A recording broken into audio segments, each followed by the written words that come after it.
Morning everyone.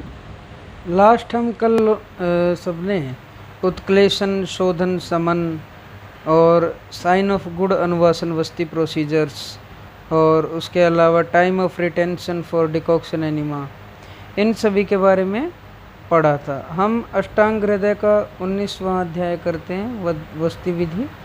इसमें आज हम पार्ट 4 में आ गए हैं। पार्ट 4 में आचार्य ने क्या बतलाया है कि इसकी कर्म आदि वस्तियों की संख्या के बारे में वर्णन किया है। कर्म, काल, योग, इस प्रकार से 3 वस्ती के प्रोसीजर्स बताए गए हैं, जिसके अंदर आचार्य ने बतलाया है कि किस किस प्रकार से हम वस्तियां की संख्या को निर्धारित करेंगे, किस किस प्रकार से वस्तियों को दिया जाएगा।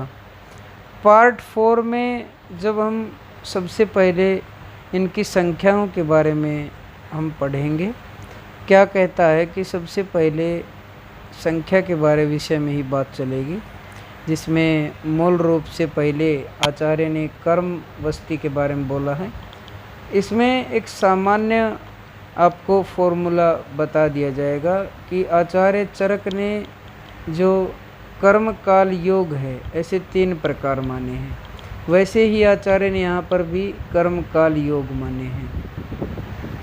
यहाँ पर आचार्य ने 30, 16, 8 आप लोगों को दिखाया जाए।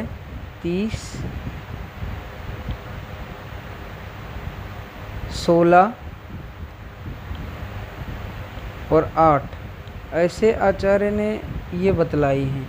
और आचार्य जब इनके बारे में बात करते हैं तो प्रथमतः स्नेह वस्ती, अनुवासन वस्ती देने के लिए बोलते हैं। फर्स्ट डे कर्म वस्ती की अगर बारे में बात करें तो कुल कर्म वस्तियाँ 30 एनिमाज को काउंट किया जाता है। कहता है a course of 30 enema with 1 fat enema at the beginning. शुरुआत में प्रथम अनुवासन और स्नेह वस्ती दी जाएगी और सबसे अंत में स्नेह वस्तियाँ 5 तथा 12 निरूह वस्तियाँ दी जाएंगी, जिसे डिकॉक्शन एनिमा भी बोलते हैं। और 12 अनुवासनों के साथ 1 निरूह, 1 अनुवासन, इस प्रकार मिलाकर देंगे। आपको मैं बताऊं, कहता है with 12 decoction enema, 12 fat enema. याद रखेंगे, 12 तो हमें निरूह वस्ती देनी है और 12 हमें स्नेह या अनुवासन वस्ती देनी है। In the middle is called as कर्म वस्ती। और इनके मध्य में जो बस्तियाँ दी जाएंगी उनके साथ मिलाकर इसे कर्म बस्ती कहता। हियर ईच डे, हर दिन 1 enema is usually given, 1 enema ज़रूर दिया जाएगा। Some expert doctors may give 2 enemas per day, लेकिन कुछ जो आचार्य, कुछ वैद्य हैं, वो 2 वस्तियाँ रोज़ाना देते हैं। But 1 enema per day is common standard, और रोज़ाना 1 वस्ती देना ये कॉमन है। क्या कहता है आचार्य कि जो फैट एनिमा है उसको अनुवासन भी कहते हैं और स्नेह वस्ती भी कहते हैं। डिकॉक्शन एनिमा है उसको निरूह भी कहते हैं और आस्थापन भी कहते हैं। कहता है कि पहले 2 दिन, फर्स्ट डे और सेकंड डे फैट एनिमा दिया गया, थर्ड डे फिर डिकॉक्शन एनिमा दिया गया, फोर्थ डे फिर उसको फैट एनिमा दिया गया। इस तरह से ये जो पहले डिकॉक्शन, फिर fat, decoction, fat, decoction, fat, ऐसे करते करते 25वें दिन तक, 25वें दिन डिकॉक्शन एनिमा देना है। और आचार्य ने बोला है कि अंत में 5 स्नेह वस्तियाँ देनी, लास्ट में 5 फैट एनिमा दिए जाएंगे। इसके बाद आ जाता है काल वस्ती। काल वस्ती के बारे में बात करता है। इसकी संख्या यहाँ पर 15 बोली है। आचार्य चरक ने इसकी संख्या यहाँ पर 16 बतलाई है।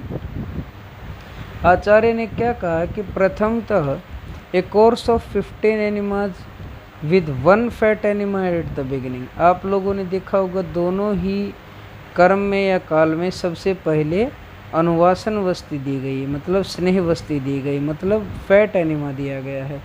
कहता है और अंत में 3 स्नेह वस्ती। यहाँ पर लास्ट में 3 स्नेह वस्ती बोलता, लेकिन आचार्य ने कर्म वस्ती के अंदर लास्ट में 5 वस्तियाँ स्नेह वस्तियाँ देने को बोला और 6 अनुवासन वस्तियों को 5 निरूह वस्तियों के बीच में करके बोला है। ये जब इस तरह से बोलता है, मैं आप लोगों को एक बात बताऊं कि यहाँ पर जो आचार्य ने एक लाइन लिखी है, आप लोगों ने ध्यान से देखी होगी, अंत में 5 स्नेह वस्ती, 12 निरूह वस्तियाँ और 12 अनुवासनों के साथ। कहता है जैसे पहले निरूह दी गई, उसके बाद अनुवासन देना है, फिर निरूह, फिर अनुवासन, ऐसे 12 बार करना है, 12 टाइम्स करना है। इसीलिए 24 दिन तक फैट और डिकॉक्शन का चल रहा है और 25वें दिन लास्ट जो है वो डिकॉक्शन एनिमा है। और उसके बाद फिर 5 यहाँ पर उसने स्नेह वस्तियों के बारे में बोल दिया कि 5 स्नेह वस्तियाँ अंत में देनी हैं। वैसे ही अंत में 3 स्नेह वस्तियाँ देनी हैं, ये याद रखेंगे। इसके बाद आचार्य क्या कहता है कि यह जब क्रम चलेगा कि 6 अनुवासन वस्तियाँ और 5 निरूह वस्तियाँ, तो इसे फर्स्ट डे जैसे आपने फैट एनिमा दे दिया और सेकंड डे से डिकॉक्शन है, ये सब चलेगा 12वें दिन तक। 12वें दिन डिकॉक्शन एनिमा देना है और लास्ट के 3 डेज उसको फिर फैट एनिमा देना है। आचार्य चरक ने कालवस्ती में 16 मानी है, आप लोगों को मैंने पहले ही बताया था, इसको याद रखेंगे। फिर इसके बाद आती है योग वस्ती। योग वस्तियाँ यहाँ पे 8 ही मानी है। यहाँ पे एक आपको बात बता दें, आचार्य अष्टांग हृदय ने मानी है काल की संख्या 15 और आचार्य चरक मानते हैं 16। एक बस यही डिफरेंस है यहाँ, और कोई डिफरेंस नहीं है, ये याद रखेंगे। क्या कहता है आचार्य, यहाँ पे योग वस्तियाँ चरक ने भी 8 मानी है और आचार्य ने भी 8 मानी, ये याद रखेंगे। यहाँ पर प्रथम स्नेह वस्ती आप लोगों ने देखा, कर्म काल योग 3 तरह की वस्तियाँ हम पढ़ के आ चुके हैं, तीनों में प्रथम स्नेह वस्ती दी और अंत में 1 स्नेह वस्ती। यहाँ एक बात याद रखेंगे, पहले 5 बोलता है, फिर 3 बोलता है, फिर 1 बोलता है, ये एंड में बोलता है, ये एंड में बोलता है। अंत में कर्म में, काल में और योग में 5 3 1, ये याद रखेंगे। अंत में 5 वस्ती, 3 वस्ती और 1 वस्ती। कर्म काल योग 30 15 8, 30 15 8 और चरक का 30 16 8। कहता है कि एक प्रथम स्नेह वस्ती और अंत में 1 स्नेह वस्ती और 2 और 3 निरूह वस्ती और 3 अनुवासन वस्ती, इनको आगे पीछे एक दूसरे के करके डालते रहेंगे। इनको बीच में करके 1 निरूह वस्ती 1 स्नेह वस्ती दें।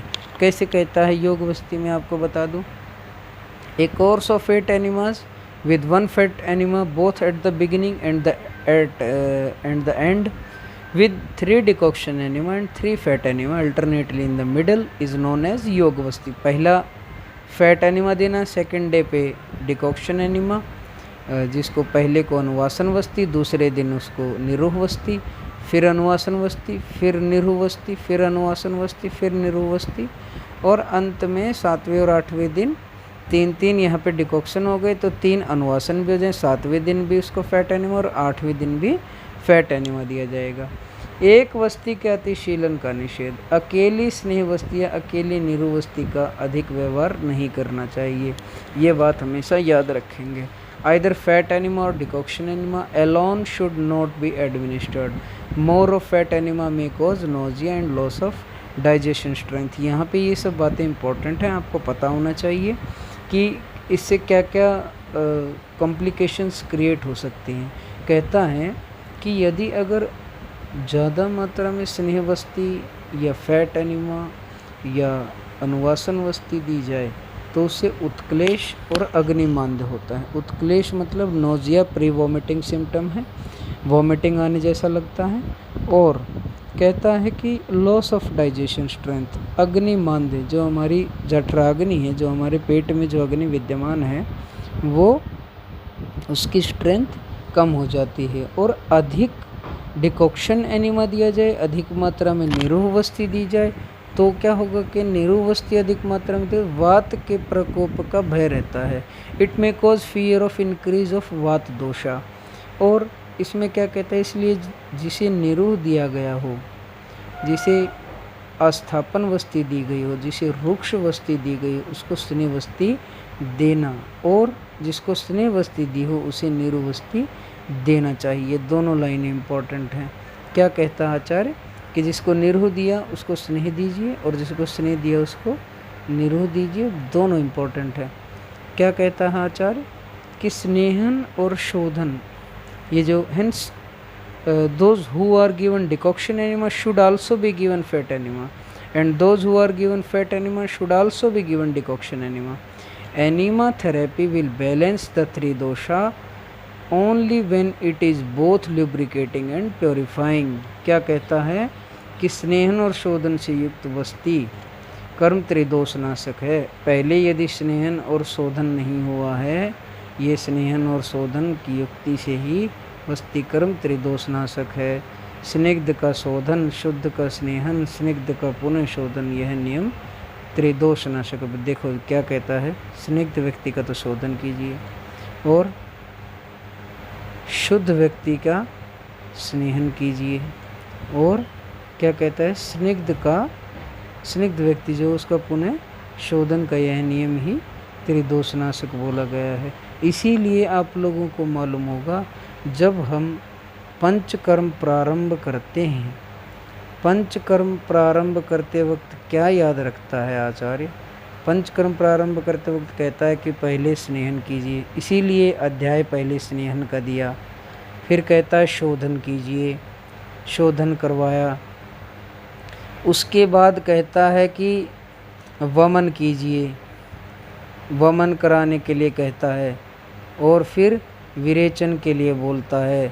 फिर वमन विरेचन जब वर्णन कंप्लीट हो गया तो क्या कहता है आचार्य कि यहाँ पर उसका फिर आप लोगों को वस्ती देना है। ठीक, वमन विरेचन और वस्ती, ऐसे तीन कर्म जब आप शुरुआत से और आखिर तक जाएंगे और बीच में पेय आदि क्रम संसर्जन क्रम का पालन करेंगे, तो जिस रोग के लिए आप चिकित्सा और शोधनादि कर्म कर रहे हैं वह रोग दोबारा पुनः उत्पन्न नहीं होगा। मात्रावस्थी के लक्षण आदि के बारे में बात करता है। मात्रावस्थी क्या कहता है आचार्य? Fat enema, low dose fat enema इसको बोलते हैं। मात्रावस्थी को लो डोज फैट एनीमा बोलते हैं। आप यहाँ पे बिल्कुल भी डाउट नहीं करेंगे, मात्रावस्थी को उत्तरवस्थी काउंट नहीं करेंगे। उत्तरवस्थी मूत्र मार्ग से दी जाती है, ये याद रखेंगे हमेशा, लेकिन मात्रावस्थी का अपना अलग वो है। क्या कहता है? स्नेहपान की ह्रस्व मात्रा 2 याम में जीर्ण होने वाली। कहता है fat enema consisting of fat quantity equivalent to the minimum quantity of fat used for snehan karma is called as matravasti. When in practice a very low dose of medicated oil or ghee 50 to 75 ml is administered as matravasti. यहाँ ये याद रखेंगे। कहता स्नेहपान की ह्रस्व मात्रा 2 याम में जीर्ण होने वाली के बराबर स्नेह की मात्रा जिस वस्ती में दी जाती है उसे मात्रावस्थी कहते हैं। क्या कहता है? यह मात्रावस्थी कहाँ दी जाती है? यह मात्रावस्थी mainly it should be always used for बालक, बालक के लिए, वृद्ध के लिए, द एजेड, और मुसाफिर जो हैं, भार उठाने वाले हैं, स्त्री सेवन करने वाले हैं, व्यायाम में आ सकते हैं, who are habituated to long walking, carrying heavy weight, sexual activity, exercise, और चिंता करने वाले, हु थिंक टू मच। और कहता है कि वात प्रकृति, अस्थि भग्न, कहता है who are suffering from diseases of vata, fractures, निर्बल, debility, poor who are digestive activity, मंद अग्नि, राजा फॉर किंग्स, ऐश्वर्यवान, wealthy person and person who live happily, और सुखी व्यक्तियों को सदा सेवन करना चाहिए, क्योंकि यह मात्रावस्थी दोषनाशक है। It conquers the doshas, does not need strict regimen. इसके किसी प्रकार का परहेज नहीं रखना पड़ता। याद रखेंगे, मात्रावस्थी की एक विशेष बात है कि इसमें किसी प्रकार का परहेज नहीं रखना पड़ता है। बल कारक है। इट गिव्स स्ट्रेंथ, क्या कहता है, मल को निकालने वाली, eliminates the waste faeces urine etcetera, और सुख कारक है। It is also very very comfortable also. Next is उत्तरवस्ती में के प्रमाण के बारे में बात करता है। उत्तरवस्ती यूरेथ्रल एंड वेजाइनल एनिमाडोच इसको बोलते हैं। यहाँ ये बहुत इम्पोर्टेंट, इसके बारे में पता होना चाहिए। कहता है कि इसके नेत्र के प्रमाण के बारे में जब यहाँ बात करता है आचार्य, तो in diseases of the urinary bladder and of vagina and uterus in women, उत्तरवस्ती should be administered to those who have purified by 2 or 3 decoction enemas. कहते हैं जिनको 2 से 3 निरूह वस्ती दी जा चुकी हैं, उन्हें उत्तर वस्ती के द्वारा मूत्र रोगों में और वेजाइनल डिसऑर्डर योनि रोगों में इसका बहुत अच्छा रिजल्ट है। क्या कहता है, और जो उत्तर वस्ती जो दी जाती है वो मूत्र मार्ग से दी जाती है। निरूह वस्ती और अनुवासन वस्ती या स्नेह वस्ती या डिकॉक्शन एनिमा या फैट एनिमा जो बात की गई, वो सभी गुदा मार्ग से दी जाती हैं। नेत्र के परिमाण के बारे में बात करता है। द नोजल शुड बी 12 अंगुल इन लेंथ, रोगी की अपनी अंगुलियों से माप कर बस्ती का नेत्र 12 अंगुल लंबा गोल, कहता है 12 अंगुल in length in terms of patient, own fingers, round, tubular, resembling a cow tail, जैसे गाय की पूँछ होती है उसके समान, जड़ में मोटा और आगे से क्रमशः पतला होना चाहिए। कहता है it should B have an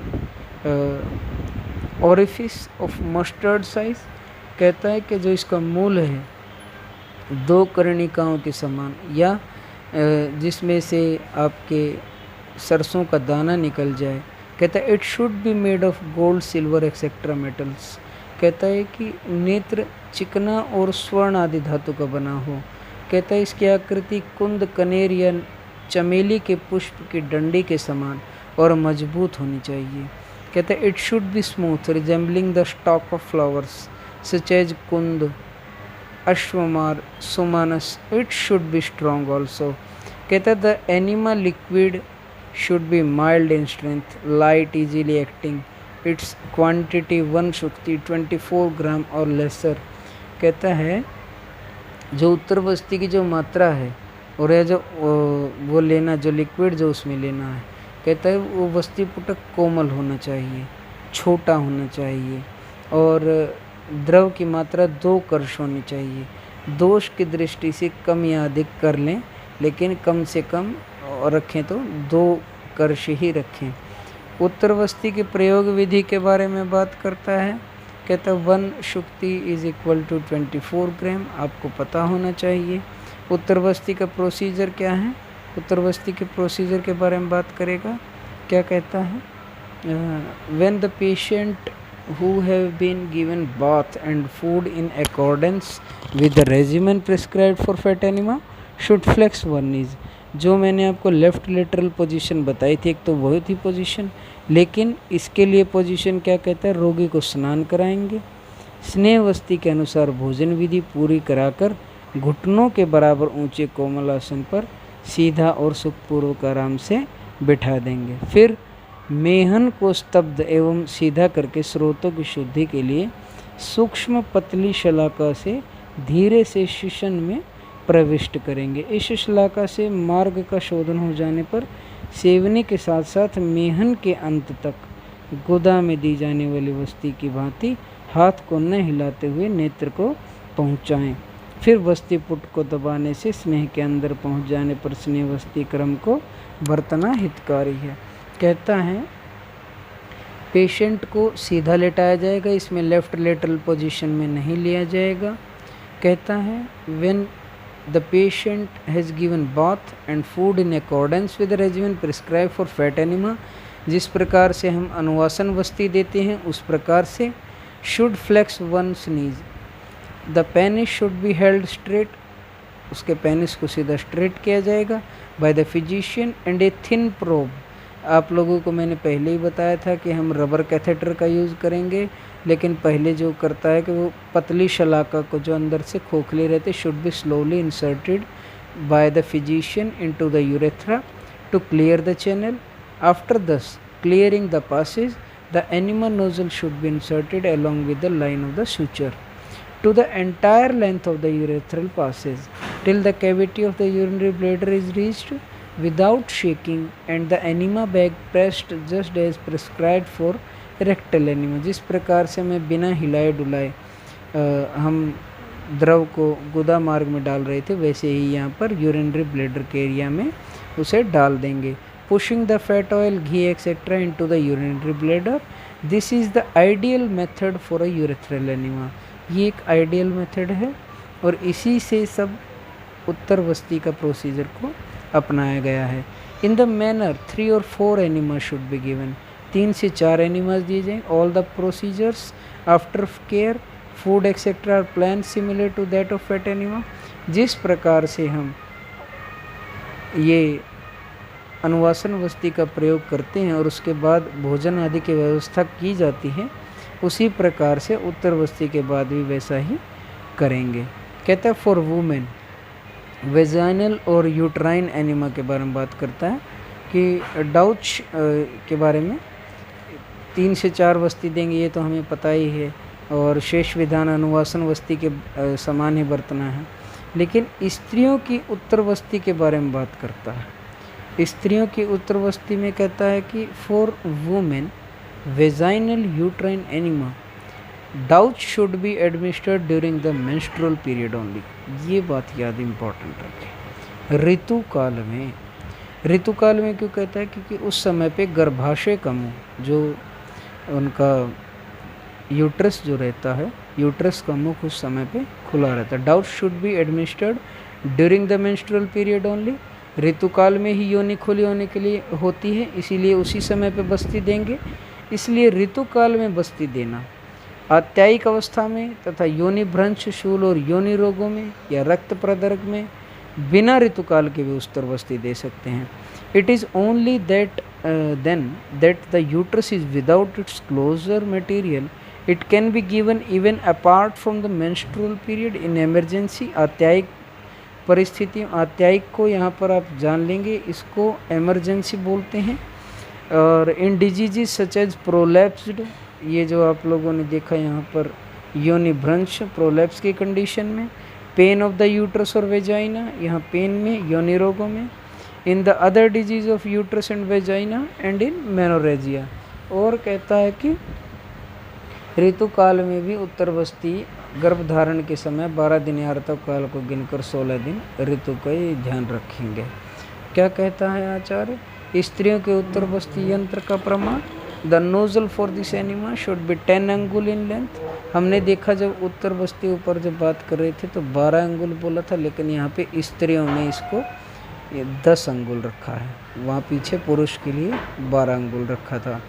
और मूंग के जाने योग्य छेद होना चाहिए, मूंग के जाने योग्य छेद होना चाहिए, ये मैंने आपको पहले बता दिया है। कहता है कि the nozzle for this enema should be 10 अंगुल in length permitting the entry of a grain of mudg green gram. It should inspected to a length of 4 अंगुल in case of vaginal passage। कहता है योनि मार्ग में 4 अंगुल तक प्रविष्टि से करना है। कहता है मूत्र कृच्छ आदि रोगों में और मूत्र मार्ग के अंदर इसे 2 अंगुल ही प्रविष्ट कराएं। And to a length of 2 angul in case of urethral passage in disease like dysuria. बाला बच्ची जो हो, छोटी उम्र की जो चिल्ड्रन जो रहते हैं, उनको गर्भधारण के जो अयोग्य रहते हैं, उनके मूत्र मार्ग में 1 अंगुल प्रविष्ट करवाएं। And in case of children it shall be 1 अंगुल ओनली। स्त्रियों की उत्तरवस्ती का प्रमाण, स्त्रियों की उत्तरवस्ती में स्नेह की मध्यम मात्रा का प्रयोग करता है। The medium quantity of enema is 1 प्रकुंच और पल equal to 48 gram. And for children 1 शुक्ति हाफ पल, आधा बराबर कितना 24 ग्राम के बराबर है ओनली। यहाँ पर एक शुक्ति को 2 कर्ष भी बोल, आधा पल के बराबर ही रहता है। स्त्रियों को उत्तरवस्ती किस प्रकार दी जाएगी? कहता है स्त्रियों को पीठ के बल उत्तान लेटाकर, टांगों को भली प्रकार संकुचित करके, घुटनों को खड़ा रखते हुए दिन रात में के बीच में 3 या 4 स्नेहवस्ती दें। कहता the women who is lying on A caught with her face upwards, ऊपर की तरफ मुख रहेगा, and legs folded at the knees and kept erect should be administered the vaginal urethral enema 3 to 4 times in a day and night. It should be continued for 3 days, only increasing the quantity of fat enema liquid daily. After a gap of 3 days, it should be administered again for another 3 days. इसमें 3 दिन के gap देने के बाद, after a gap of 3 days, जैसे 3 दिन तक लगातार दिया है उसके बाद 3 दिन का गैप देना, and then administered for another 3 days. General period for enema administration, इसमें वस्ती देने के नियम के बारे में, अनुवासन में 24 घंटे में एक बार स्नेह वस्ती दें. अनुवासन वस्ती में तीसरे या 5वें दिन दी जाती है. इसमें बस्ती 24 घंटे में 3 या 4 बार दी जाती है. उत्तर वस्ती का ये विशेष नियम है, और 3 दिन लगातार देकर फिर 3 दिन छोड़ना रहता है. वस्ती देने के नियम, वमन के 15 दिन पीछे विरेचन, और विरेचन के 15 दिन पीछे निरूह, और निरूह के तुरंत बाद अनुवासन वस्ती देनी चाहिए. ये एक सामान्य वस्ती काल है. Period of administrative enema generally. Purgation therapy should be resorted to after a fortnight after emesis therapy, and decoction enema after a fortnight after purgation therapy. Fat enema therapy should be administered immediately after decoction enema, but after 7 days after purgation therapy. कहता है कि वमन के 15 दिन बाद तो विरेचन देंगे, लेकिन विरेचन के 15 दिन बाद निरूह वस्ती, और निरूह के तुरंत बाद अनुवासन वस्ती देना चाहिए. कहता जिस प्रकार कुसुम्ब आदि में जो मिले हुए जल में वस्त्र केवल रंग को ही ग्रहण करते हैं, उसी प्रकार द्रवीभूत शरीर में से वस्ती मलों को ही ले लेती है, दूसरी धातुओं को नहीं लेती, अर्थात दोष मात्र को बाहर निकालती है. Just as the cloth absorbs the colour from the water boiled with kusumbha, कुसुम्ब के अंदर उबाले गए पानी में से जैसे कपड़ा उसके रंग को ही लेता है. Colouring material similarly the enema absorbs the doshas from the moistened body, और जो वस्ती है वह केवल दोषों को बाहर निकालती है, अन्य धातुओं दोषों को विकृत नहीं करती. इम्पोर्टेंस ऑफ एनिमा थेरेपी, यहाँ पर वायु की प्रधानता और वस्ती की वायु शामकता के बारे में बात करता है. कहता है शाखा अर्थात हाथ पैर में होने वाले, for all the disease which are localised in the shakha, extremities, coast, alimentary tract, merm, vital organs, all the organs above the shoulders, there is no other cause more important than वात. कहता है कोष्ठ में होने वाले, मर्म स्थानों में होने वाले, जत्रों के में होने वाले, संपूर्ण अवयव तथा एक अंग में होने वाले जो भी कोई रोग हैं, उनमें वात के सिवाय कोई दूसरा मुख्य उत्पादक कारण नहीं होता. Vata is the only one responsible for transportation and destruction of the increased feces, कफ पित्त एंड अदर मला वेष्टा. कहता है वात के सिवाय, वात ही मल कफ पित्त आदि मूत्र स्वेद आदि मलों का संचय विक्षेप और संहार करने वाला है. It is responsible for the transportation, destruction and for the शमन. अतिशय बड़ी वायु की शांति के लिए वस्ती के सिवाय कोई दूसरी औषधि भी नहीं है. To balance the greatly increased vata there is no treatment more efficient than the enema therapy. Acharya Charak ने वस्ती चिकित्सा को चिकित्सार्ध भी बोला है, आधी चिकित्सा भी बोला है इसको. ये जो इसने यहाँ ये लाइन लिखी, इसको अर्ध चिकित्सा भी आचार्य चरक ने कहा है. चिकित्सा का आधा भाग इसे बोला गया है आचार्य चरक के द्वारा.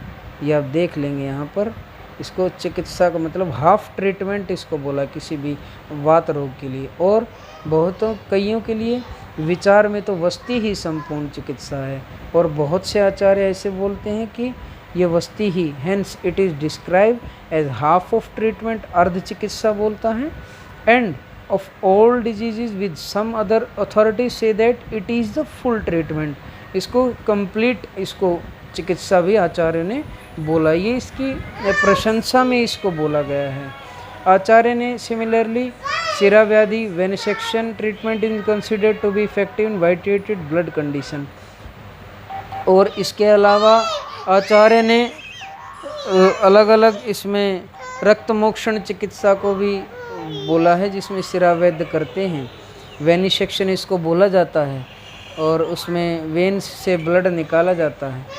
हेंस इति श्री वैद्यस्पति सिंह गुप्त सुनु श्रीमद्भागवत विरचिताया अष्टांग संहिताया सूत्र स्थान वस्ती नाम विधि 19 अध्याय।